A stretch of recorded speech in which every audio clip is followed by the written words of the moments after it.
Ça a été quoi les premiers trucs que t'as mis en place? Vraiment, t'es arrivé et les premières semaines, il y a même pas de site, ce que je comprends. Bah, du coup, y a rien. Les premiers chantiers, ta prise de poste. Ma prise de poste, ça a été très rapidement, je voulais comprendre ce qu'ils avaient dans la tête. Qu'est-ce que les fondateurs, ils ont dans la tête? C'est quoi leur proposition de valeur? Ils ont besoin de visibilité, oui, mais ils ont besoin de quel type de visibilité? Et une fois que j'ai compris ce qu'ils voulaient attirer, quel type d'audience ils voulaient attirer, quel type de cible ils voulaient, là, je me suis dit, ok, j'ai compris. Maintenant, on va vous faire un site. Parce que bon, pour avoir la visibilité en ligne, il faut quand même un site. Donc, on a fait le site, la landing qui était plus à vocation de convertir. Donc, c'était pas forcément un but de référencement au début. Enfin, pas un but de SEO. C'était plus, ok, ça va être la première étape de notre tunnel de vente et nous permettre un peu de convertir et d'avoir un peu nos catchphrases là où on va un peu envoyer du lourd. Et après, j'ai créé un blog. Okay. Et sur le blog, le but, c'était d'attirer du monde et de le rediriger sur la landing. En gros, j'ai commencé à faire un mini funnel de vente vraiment en V1 from scratch comme à l'arrache. Et les premières étapes, ça a été, ok, c'est quoi les mots-clés qu'on a besoin pour attirer notre cible? Alors notre cible, elle tape quoi? Elle cherche quoi? Grosse étude de mots-clés pour essayer de trouver c'était quoi les mots en fait. Est-ce qu'il tape prospection, il tape prospection LinkedIn, il tape outils d'automatisation. En gros, il fallait vraiment qu'on trouve le langage des gens qu'on voulait attirer tout simplement. Une fois que ça a été fait, bon, pour une V1, tu commences à écrire sur ce sujet-là. Et on écrivait à fond jusqu'à ce qu'on arrive à attirer du trafic et qu'ensuite ce trafic, on arrive à le convertir. Et la première étape, ça a été c'est quoi le langage de notre cible, de comment on l'attire chez nous, donc par quel biais, est-ce qu'on passe par des articles de blog, des créations de pages. On a fait beaucoup au début, des pages VS concurrents. Genre, c'était notre moyen, en fait, entre guillemets, d'attirer une cible qui était déjà un peu prête parce qu'elle était déjà chez un petit concurrent, de le ramener chez nous.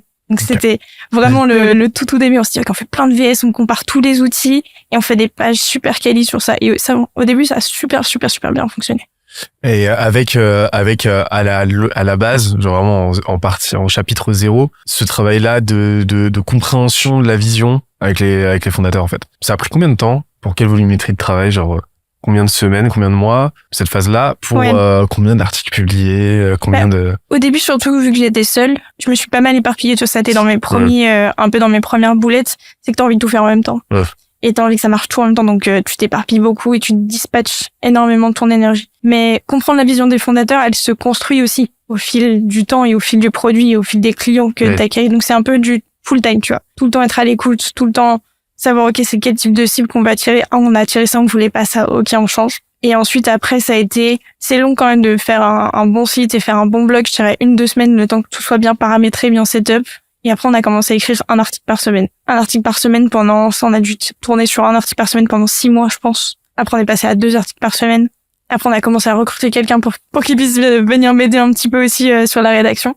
Parce que il y avait beaucoup de choses à gérer, tu vois. Il fallait gérer et le site, et la technique, SEO, et il fallait gérer le contenu. Mais en même temps, à côté, il fallait aussi qu'on gère un peu l'aspect confiance, tu vois. Donc, vu qu'il fallait qu'on gère les 3 piliers du SEO, plus il fallait qu'on gère la landing, bon, normalement, en alternance, t'es quand même pas là tout le temps. Même si, je t'avoue que travailler pendant mes cours parce que quand t'es pris dans un projet comme ça, tu vois, t'as pas envie de t'arrêter. Mais trop bien. Et après, quand on a commencé à générer les premiers résultats, on se au bout de 6 mois de setup. Mais 6 mois de setup parce que je me suis éparpillée dans tous les sens, tu vois. Aujourd'hui, ce serait à refaire. En 2 mois, on aurait déjà des résultats, mais c'est juste que t'essayes de savoir quelle va être la bonne stratégie, donc tu galères un petit peu. On a vite atteint les 1000 visiteurs SEO par mois. Et en fait, on stagnait beaucoup, tu vois. On faisait 1000, 1006, 2000, on retombait à 1000, tu vois. Et c'est qu'on n'avait pas la bonne strat du tout. Mais bon, ça, il faut un petit temps avant de te dire, ok, bizarre, on monte, on descend, on fait un peu, on vacille, c'est pas cool. Comment on passe à l'étape suivante? Et quand on a recruté un peu plus, en fait, on a fourni plus de contenu qualitatif. Et là, on a commencé à passer sur une strat qui a dépoté. C'était quoi qui pêchait à l'époque? Ce qui pêchait, c'est que on dispatchait vachement notre énergie. Le SEO, c'est 3 piliers. T'as le pilier technique, contenu, confiance. La technique, ça va être comment ton site est-ce qu'il est bien paramétré, est-ce qu'il est rapide, tu vois, est-ce que l'UX elle est bonne, est-ce que ton utilisateur il passe un bon moment. Déjà on était nuls à chier sur ça. On avait un site, le responsive était dégueulasse, bref, il y avait rien qui allait, donc déjà ça nous mettait des sacrés bâtons dans les roues. Ensuite on publiait des articles mais pas régulièrement, tu vois. Peut-être on en publiait 3-4, hop, on faisait une pause parce que il fallait qu'on se concentre sur la confiance. Okay. Donc en fait, on n'était pas régulier. La régularité en SEO, c'est hyper important sur les 3 piliers. Donc souvent, faut checker ta technique, parce que t'es toujours au bon niveau. Après, on s'est dit, ok, maintenant on va commencer à publier de manière régulière, donc on va planifier nos articles. Comme ça, même si on en écrit plein, on les planifie. Parce que nous, on en écrivait plein, on publiait, puis on avait plus le temps, on publiait plus. Donc un peu comme une strat LinkedIn au final, tu vois. Genre vaut mieux être régulier que tout balancer d'un coup, quoi. T'es en train de combler une fuite pendant que l'autre, forcément, recoule. C'est ça. Et c'est l'enfer. C'est l'enfer. Okay. Et ce qui a péché, en fait, c'était qu'on s'éparpillait, mais qu'on concentrait pas notre énergie un peu partout. Et quand on a commencé à se dire, OK, on va travailler la technique, je sais pas, 20% du temps sur notre moi, on va passer 60% du temps sur le contenu, et après le reste du temps sur en gros, la confiance, les backlinks, OK. On essaie d'apporter un truc un peu plus carré. Là, on a commencé à générer des résultats qui étaient réguliers. C'est-à-dire qu'on tapait toujours le 2000 par mois, 2000 visiteurs, et après on a commencé à choper de la croissance. Okay. Et ça veut dire que, plutôt que de vaciller, donc ça veut dire que t'envoies des fois les bonnes infos, puis après bien moins, là t'es sur un truc régulier, donc c'est mieux. De ce que je comprends, le SEO, c'est avant tout une histoire de signaux que tu vas envoyer aux algos. C'est ça. Qui vont comprendre déjà ce que tu fais, qui vont comprendre, qui vont balancer leurs utilisateurs sur un site qui justement est viable, qui est agréable qui est agréable à consulter et qui est pas scammy, etc. D'où les 3 indices que tu m'as donnés, et faire en sorte qu'ils retrouvent la valeur. Et donc ça, ils vont faire ces vérifications a priori avec tout un tas de signaux qui vont permettre de montrer page blanche, donc ton page speed, etc., tout un tas de choses. Et a posteriori, en regardant un petit peu ce qui se passe côté performance d'utilisation, voir combien de temps les gens restent sur ton site, est-ce qu'il y a ce qu'on appelle du bounce rate, est-ce qu'ils se cassent sans avoir rien fait, et est-ce qu'ils vont voir d'autres pages, est-ce qu'ils cliquent sur des liens, etc. Et en fait, toi, ton enjeu, c'est de faire en sorte de constamment envoyer ces signaux positifs pour dire, voilà, ce mois-ci, on est à jour sur la technique, on est à jour sur le contenu, il y a du nouveau contenu, l'ancien a été mis à jour, et niveau confiance, on a de nouveaux backlinks, on a de nouveaux gages de confiance, etc., qui permettent de maintenir ce niveau de confiance des algos au maximum, c'est ça? C'est ça. Et là où avant, en fait, ça pêchait. Pourquoi ça pêchait? Parce que vous fonctionnez en bloc. Parce que je comprends que vous allez passer genre 1 mois entier, 2 mois sur le contenu all-in dessus. Donc forcément, le reste se dégradait. Et ensuite, vous avez plutôt fonctionné, vous êtes mis à fonctionner en flux avec pour objectif, là, de mieux répartir votre temps et de vous concentrer sur l'envoi de ces signaux comme ça de façon régulière. Et ça allait de pair avec votre meilleure compréhension de ces algos, quoi. Okay. En fait, c'est le truc qu'on a compris par la suite. Après, avec un peu d'entraînement, tu vois, c'est en gros, on s'est dit Google, c'est l'un des plus gros moteurs de recherche, enfin le plus gros. Et s'il te place sur un mot-clé, il faut que tu sois au niveau, parce que sinon, ça veut dire que Google, il envoie des gens sur des sites qui sont pas très quali. Et du coup, la réputation de Google en lui-même en prend un coup. Donc en fait, pour qu'il te référence, il faut que tu sois au niveau partout, parce qu'il veut garder un peu sa presta de je suis le meilleur moteur de recherche et j'envoie les résultats les plus pertinents. Ouais. Si il enverrait demain sur un site pourri, genre UX lente, le responsive boiteux, avec du contenu pas ouf, qu'est-ce qu'on dirait de Google, tu vois? Est-ce que, comment on le considérerait par la suite? Est-ce qu'on continuerait d'aller sur Google? Je suis pas sûre, tu vois. Et donc, en fait, pour être bien référencé et avoir un bon SEO Google, il faut être au niveau, entre guillemets, que Google attend. Les gens obsèdent sur les algos d'une manière générale. Sur LinkedIn, on n'arrête pas, j'en peux plus des gens qui me parlent de l'algo. Mais la même chose sur YouTube, etc. Et le truc, c'est que celui du Google est un peu plus complexe, c'est sûr. Ouais. Clairement. Un peu plus, c'est un abus de langage, il est vachement plus complexe. Mais en fait, que ce soit un algo de moteur de recherche, que ce soit un algo de distribution dans le cadre d'un réseau social ou quoi, les algos, ils ont une seule et même fonction qui est toujours la même, c'est de faire en sorte de donner le bon contenu aux bonnes personnes au bon moment pour faire en sorte que ces personnes soient contentes et qu'elles reviennent. Donc l'algo, il est là dans une logique d'engagement et de rétention d'une audience. À partir du moment où tu as compris ça, tu as compris que tout ce que tu as à faire, c'est d'identifier les enjeux de la boîte. Quel est son objectif? Qu'est-ce qu'elle recherche? Une fois que tu as dit engagement, rétention, comment ça se ramifie d'un point de vue métrique, d'un point de vue usage? Et quels sont les signaux au niveau de ton contenu, au niveau de l'usage, justement, qui vont lui permettre d'identifier que l'utilisateur, il est content, il engage, il revient, en fait, c'est tout. Mais c'est ça. Et là, en fait, forcément, vu que dans le cas du SEO, c'est quand même un peu plus complexe que sur un post LinkedIn, ça demande un niveau de technicité quand même vachement plus poussé. Mais on en revient à ce premier principe-là, quoi. En fait, ouais. Et au début, quand tu te lances en SEO, tu chopes pas tout de suite ce réflexe de, en fait, l'algo, il cherche juste à valoriser et à pousser le bon contenu au bon moment à la bonne personne. Ouais. Et plus en mode, ok, le SEO, c'est compliqué, donc il faut que je fasse ça. En fait, tu bases sur un peu tout ce qui est complexe et t'oublies que tu sers avant tout ta cible. Et tu prends un petit peu la tête dans tout ce qui va être très technique. Et ok, mais en fait, quand tu reviens à la base qui est, répondre à ce que les gens tapent, tu fais un bon SEO. C'est une métaphore que j'aime bien prendre pour représenter ça, tu vois. C'est les gens qui se concentrent qui font du tennis, tu sais, qui apprennent le tennis, qui se concentrent sur moins de faits et gestes, qui ont toute la théorie, qui ont poncé des dizaines de vidéos sur YouTube pour apprendre à faire un bon revers, etc. Donc ils se concentrent sur la rotation de leurs hanches, avec l'alignement de leur bassin, avec leurs genoux, enfin voilà, le déhanché de leur épaule, je sais pas quoi, et qui au final ont oublié ce sur quoi se concentre la personne d'en face, qui est juste tape la balle en fait. Ouais. Juste concentre-toi sur taper la balle. Ton premier revers, il va être dégueulasse.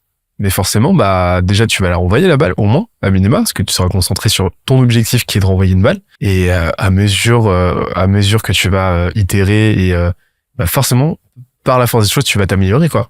Et en fait, j'ai l'impression qu'il y a cette synchro-sainte technicité complexe, un petit peu mystique du SEO que t'es venu désacraliser, on va en parler ensuite, qui met sur un piédestal justement la technicité et la complexité, avec un côté un peu performatiste, limite artistique de le SEO, c'est technique, c'est complexe pour être complexe en fait. Genre la complexité pour elle-même, par elle-même. Et c'est un peu chiant. Ouais, t'as une manière de faire du SEO aussi qui est très technique et tu vas aller vraiment checker comment les algos fonctionnent et limite tu vas faire du SEO algorithmique, tu vois. Mais t'as pas forcément besoin de ça pour que ça fonctionne. C'est un SEO qui peut fonctionner parce que tu vas aller taper direct, ok, l'algo fonctionne comment, il faut ça, tac tac, tu vas faire un truc très très complexe. Si t'es bon dedans et que c'est un truc que tu kiffes, ça peut marcher. Mais il y a pas besoin de le faire de cette manière-là aussi pour que ça marche, tu vois. Tu peux aussi y aller très simplement. Comme tu l'as dit, il y a 3 axes. Des techniques, contenu tu vois, et même conscience. la technique peut être simple en fait. Ouais, c'est ça. Tu prends un WordPress, mais c'est des qui se curseurs. pas trop la tête, Ouais. prends des plugins qui sont bien notés en SEO, tu prends le bon package et t'as pas besoin d'être développeur pour faire un bon site en SEO, tu vois. Mais justement, en fait, c'est des curseurs. C'est pas des options, mais c'est des curseurs. ça. Donc, tu peux mettre les potards en fonction de ce que tu veux. C'est-à-dire que si t'es extrêmement bon techniquement, ouais, tu peux mettre le curseur technique à fond et ce qui va te permettre de compenser un peu des lacunes en contenu. Et par contre, si t'es très très fort pour faire de l'autorité et de la confiance, tu peux aussi compenser. Pareil, si t'es très très fort en contenu, autant miser sur tes forces plutôt que sur tes faiblesses. Par exemple, si vous êtes très fort en contenu, vous faites vachement bien de faire levier de ça au maximum plutôt que d'essayer de compenser. D'essayer de compenser pas des lacunes, mais il y a un coup d'opportunité à ne pas miser sur ses forces. Et donc ouais, ça faut pas l'oublier. Et tu parlais justement du starter pack. Ce serait quoi les outils que tu recommandes? Outils au sens logiciel du terme, mais aussi dans le sens matrice, framework ou quoi, tu vois. Ce serait quoi vraiment le starter pack? Starter pack SEO, si t'as pas une grosse équipe, un dev entre guillemets à dispo et que tu veux te lancer assez simplement, déjà moi je partirais sur un WordPress, clairement un petit WordPress avec un thème Elementor. Alors Hello Elementor, pas trop la tête. Et en plugin, tu as un petit combo sympa, c'est WP Rocket pour la technique du site, Imagify pour la rapidité en gros tu sais que tes images ne soient pas trop lourdes. Et tu prends un petit Yoast SEO ou un petit Rank Math, qu'importe un des deux, pour bien paramétrer, tu sais, tout simplement, ok, j'ai mon titre SEO qui s'affiche, en gros, les bases, et après, c'est bon, quoi. Ok. C'est des bonnes bases. C'est toi qui m'avais fait connaître 1.fr. Ouais, 1.fr, j'aime beaucoup. Meilleur nom ever. 1.fr. C'est juste parfait, quoi. C'est juste parfait. Ouais, ça, c'est plus pour le contenu. Ouais. Carrément cool aussi pour trouver des idées d'articles, ou tout simplement, pour faire un équilibre entre tu veux écrire pour les gens, mais il faut quand même qu'il y ait quelques règles d'optimisation SEO qui soient respectées pour que son contenu fonctionne. 1.fr, il fait staff pour toi. Globalement, en gros, tu dis ce que tu veux écrire. Tu dis, ok, demain, je vais écrire sur prospection à LinkedIn. T'analyses et dis, ok, il faut que tu places ces mots-là dans ton texte, que Google comprenne la sémantique. Et qu'en gros, juste, ils comprennent de quoi il va parler et que ton article remonte assez facilement. Donc, tu prends les mots-clés dans .fr, tu les intègres naturellement dans ton article. Tu vas pas tous les mettre à la suite. Tu vois, c'est dans des phrases, tu vas les glisser, tu vas les mettre en gras. Ok. Et là, c'est la recette. Magique. Et tu penses quoi d'un 1.fr versus un Ahrefs ou un SEMrush? Pas la même fonctionnalité pour moi. Si tu veux, 1.fr C'est pour plus moi. complémentaire. Ouais, déjà, j'ai l'impression que tous les outils SEO sont très complémentaires. J'aurais du mal à faire un choix rien contre Ahrefs et SEMrush, tu vois. Ok. Tu utilises les deux, donc? Ouais, j'utilise les deux. D'accord. Je n'arrive pas à choisir, en fait. C'est-à-dire que, en fait, ils ont chacun leurs forces et leurs faiblesses, tu vois. Ahrefs, ils vont être très très bons pour tout ce qui va être suivi de liens, genre backlinks, confiance et tout. Pépite par rapport à SEMrush. Mais SEMrush, ils vont être très très forts sur le contenu. Trouver des idées d'articles, des mots-clés autour de ton mot-clé principal. suivre ton trafic SEO, tu vois, ils vont être très très bons là-dedans. Du coup, c'est un gros package. Après, quand t'as pas beaucoup de budget, moi j'aime bien recommander Ubersuggest, qui fait un mix des 3 piliers, pas très cher, et pour débuter, honnêtement, ça fonctionne, tu vois. Ok, donc pour commencer, les outils gratuits que t'as recommandés, Ubersuggest, qui va te permettre de passer de 0 à 1, quoi. C'est ça. Et après, si tu veux complexifier un petit peu, tu fais le combo SEMrush et Ahrefs, et là, t'es bien, quoi. Il y a aussi un outil qui est pas mal qui s'appelle Your Text Guru. Là, je voulais t'en parler, justement. Dans une complexité légèrement supérieure. Mais par contre, Pépite, en gros, il va aller un peu plus loin dans l'analyse de ton texte. Il va dire, est-ce que tu l'as trop optimisé? Alors, est-ce que là, t'as un peu abusé sur les pratiques SEO, tu vois? Et ça te pénalise, tu vois. Parce que Google, il aime pas quand t'en fais trop et quand t'essayes de manipuler l'algo.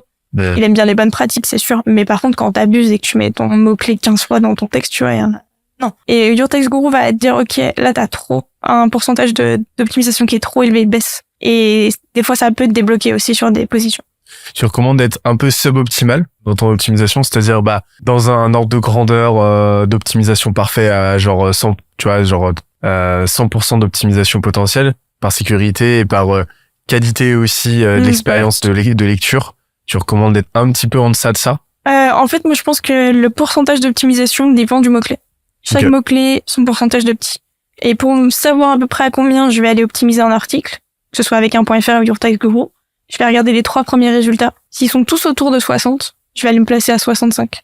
Mais je vais pas forcément aller chercher le 100%, parce que des fois, aller chercher un 100%, ça dénature complètement ton texte. Et du coup, tu vas faire une croix sur l'expérience utilisateur. Et il faut faire le juste équilibre entre les techniques et les optimisations SEO et les gens. Et on en revient à ce travail élémentaire de contenu, de copywriting, en fait, de simplement se poser la question, rédactionnellement parlant, est-ce que là, ma phrase est linguistiquement correcte, stylistiquement agréable et fonctionnellement agréable à lire et efficace, en fait? Est-ce qu'elle délivre l'information ou est-ce qu'elle va la brouiller parce que j'ai mis 3 fois mon mot-clé, etc. On en revient à juste du bon sens rédactionnel, quoi. Et des fois, tu vois, le mix entre le copywriting et le SEO, il est difficile à faire matcher. Parce que quand tu dois placer un mot 3 fois dans un texte, ça peut dénaturer ton copywriting. Et c'est pour ça que moi, je vais favoriser, par exemple, la landing, tu vois, de Wallaxy. Elle va pas forcément être méga outil pour le SEO. Dans le sens où, techniquement, elle est bonne. Au niveau des liens, elle est bonne. Par contre, au niveau du contenu, elle est beaucoup moins optimisée que le blog. Parce que là, on est dans une intention de conversion. Donc, je vais d'abord penser aux gens et aux phrases qui vont me claquer. Clairement. Et par contre, le blog, là, on va aller un peu plus dans l'optimisation SEO. Ouais, c'est pour ça que c'est intéressant de réfléchir en funnel, enfin, en tout cas, en parcours. Forcément en funnel, parce que funnel, il y a cette idée, ça entend cette idée de cloisonnement où en gros, séquentiellement, ton client va passer d'un point A à un point B de façon un peu mécanique, algorithmique, alors que c'est jamais comme ça. Et réfléchir en parcours, en fait. C'est ça. Et de coupler du contenu optimisé SEO pour la découvrabiliser, en sorte que les gens arrivent sur ton site et ensuite les driver, comme tu as dit tout à l'heure, vers ta landing page, qui elle va être optimisée pour l'adoption, la conversion vers ton produit. En fait, ça change tout. Donc c'est pour ça qu'il faut pas oublier. Je pense que ça peut résoudre pas mal de conflictualité interne, de pas oublier que une conversion, de toute façon, quoi qu'il arrive, une relation, elle va se faire systématiquement en plusieurs pages, à se faire en plusieurs étapes, à se faire dans une échelle de temps que tu maîtrises pas. Donc l'important, c'est juste de t'assurer à chaque fois que ton interlocuteur, il soit content de son expérience à l'instant T, quoi. C'est ça. Aujourd'hui, tu passes combien de temps sur un article en moyenne? Alors moi, ça fait longtemps que je rédige plus, parce qu'il faut avouer ses faiblesses. Et le jour où j'ai pu plutôt recruter dans mon équipe des personnes qui ont une vraie plume, justement, qui plaît aux gens, je l'ai fait et je l'ai tout à fait délégué cette partie-là. Mais en général, pour écrire un bon article SEO, chez nous, donc quand je te dis un bon article SEO, ça va être, on va penser aux gens, on va penser à l'intention de recherche, c'est-à-dire quand la personne elle a tapé ce mot-clé-là, elle s'attend à voir quoi? Est-ce qu'elle veut une réponse à une question, elle veut un tuto, est-ce qu'elle veut une page de vente, un article, enfin un gros comparatif, un gros guide. Et donc optimisation SEO, intention de recherche, plus tout ce qui va être expérience utilisateur. Donc on va aller faire des infographies dans l'article, on va mettre des gifs, on va aérer le texte. En fait, on va penser à quand la personne arrive sur la page, est-ce qu'elle arrive avec un gros pâté bien dégueu, elle se casse. Est-ce qu'elle arrive et ok, la page elle est animée, il y a des gifs, c'est aéré, ça donne envie de lire, qu'importe la longueur. Ça nous prend environ 3 jours. Quand je dis 3 jours, ça va être la recherche sur le sujet, parce qu'on selon ce sur quoi on écrit, on va pas avoir les connaissances parfaites. Donc on va aller d'abord prendre une journée pour penser tout sur le sujet. Articles de blog, YouTube, tout, podcasts. Et une fois qu'on a poncer le sujet, on fait un condensé des connaissances et là, on peut écrire l'article. Okay. Et la rédaction peut nous prendre 1 à 2 jours en fonction, pareil, du nombre de mots. Ok, donc grosse phase de curation pour commencer. Ouais. Indispensable. Ouais. Après, tu jalonnes un petit peu tes découvertes, prise de notes, j'imagine, etc. Structuration de ta pensée, de tes connaissances. Plan, yes. Et après, à partir de là, t'en fais ton plan. Écrit. Après, t'écris, t'optimises et tu publies. Après, tu monitores, quoi. C'est ça. Tu parlais tout à l'heure de pas chercher à optimiser dans l'absolu, de pas rechercher un absolu d'optimisation en mode 100%, mais une optimisation relative à ce que tes concurrents, en fait, ont publié. T'as dit tout à l'heure, quand ils ont optimisé à 60%, moi, je vais faire 65%. Le SEO, c'est un des seuls espaces qui me vient où la notion de concurrence, telle qu'on l'entend, théoriquement, se tient, en fait. Pourquoi? Parce que, c'est une page de recherche où t'as qu'une seule place. Une seule première place, en fait. T'as qu'une seule position 1. Et donc, forcément, t'as ce classement, en fait, pyramidal qui s'opère. Moi, j'ai entendu dire que l'idée, c'était toujours de se baser, de benchmarker un petit peu ce qui se faisait sur la page en question, chercher à faire un petit peu plus. Ouais. Un petit peu plus, un petit peu mieux que la moyenne des contenus des 10 premiers résultats, quoi. J'ai peut-être une vision légèrement différente sur ça. Dans le sens où, forcément, si la personne est en première place, c'est pour une raison. C'est-à-dire qu'elle a matché parfaitement avec ce que Google et les gens attendaient. Ça, c'est super cool. Mais par exemple, quand nous, on veut prendre une première place, ce qu'on va aller faire, c'est, forcément, on va regarder ce que la personne, elle a fait. On va plutôt chercher des points dans son plan qu'elle a pas traité et qu'elle aurait pu traiter. En fait, qu'est-ce qu'on peut apporter en plus? Parce que, forcément, si elle a déjà poncé le sujet et qu'elle apporte déjà la réponse parfaite, si on apporte la même, ça sert un peu à rien. Ouais. Si t'apportes la même avec 300 mots de plus, ça va rien faire. C'est ça. Du coup, on essaye peut-être de tourner le sujet un peu différemment. Et des fois, ça nous est déjà arrivé sur des mots-clés. T'arrives sur un mot-clé qui s'appelle, par exemple, prospection LinkedIn. Le mec qui est en première position, il parle que de la définition. En gros, c'est prospection LinkedIn, qu'est-ce que c'est, tu vois? Fait qu'une définition. Donc, on se dit, OK, l'intention de recherche, elle est peut-être plus informationnelle, dans le sens où la personne veut juste savoir ce que c'est. Nous, on va essayer de se taper le culot, entre guillemets, de proposer 2 intentions de recherche.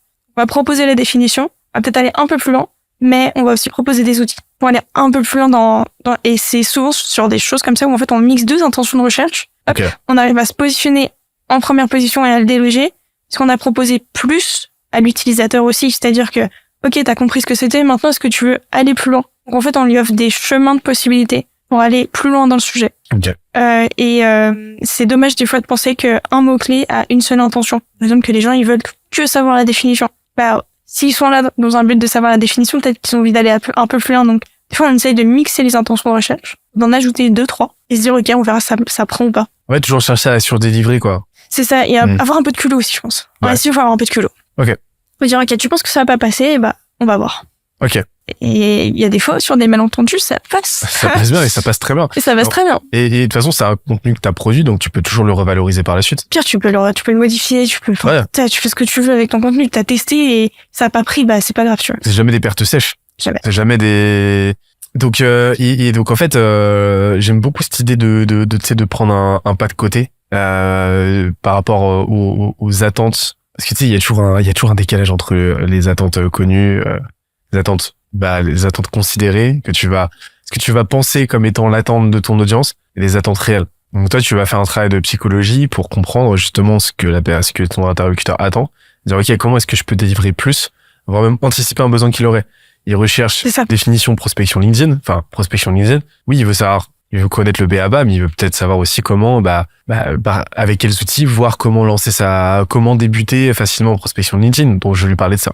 Et ça te permet, là, d'avoir un edge, en fait. OK. Donc, c'est plus une surenchère, mais thématique, plus que quantitative. Parce que des fois, tu vois, demain, on me dit, OK, le concurrent sur œuf dur, il a fait 1000 mots. Il a fait 1000 mots sur œuf dur. Bien joué. Comment je suis censé en faire 1500? Tu vois ce que je veux dire? Des fois, ça n'a aucun sens. Tu vas mettre des mots pour mettre des mots et en vrai, ça sert à rien, tu vois.